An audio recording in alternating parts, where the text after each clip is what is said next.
পেছনে লাল চুড়িদার পরা যে ভদ্রমহিলা আছেন তিনি এই নোনা জলে এসেও গুঁড়াকু দিয়ে দাঁত মারছেন। অদ্ভুত।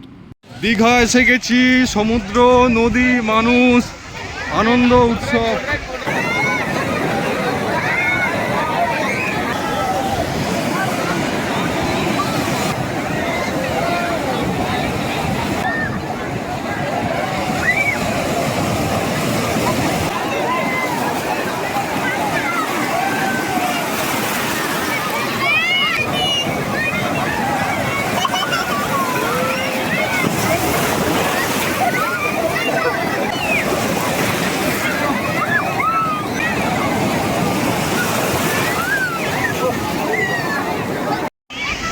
এখন দীঘাতেই আছি এবং সমুদ্রে যে আমার বন্ধু স্নান করতে গেছে উজ্জ্বল, আমি স্নান করে এসেছি, স্নান হয়ে গেছে।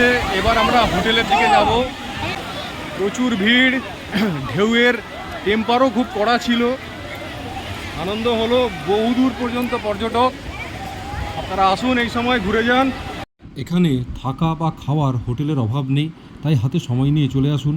আর যারা সমুদ্রে নামবেন স্নান করতে, খুব সাবধানে নামবেন, কারণ ঢেউয়ের প্রচুর টেম্পার আছে।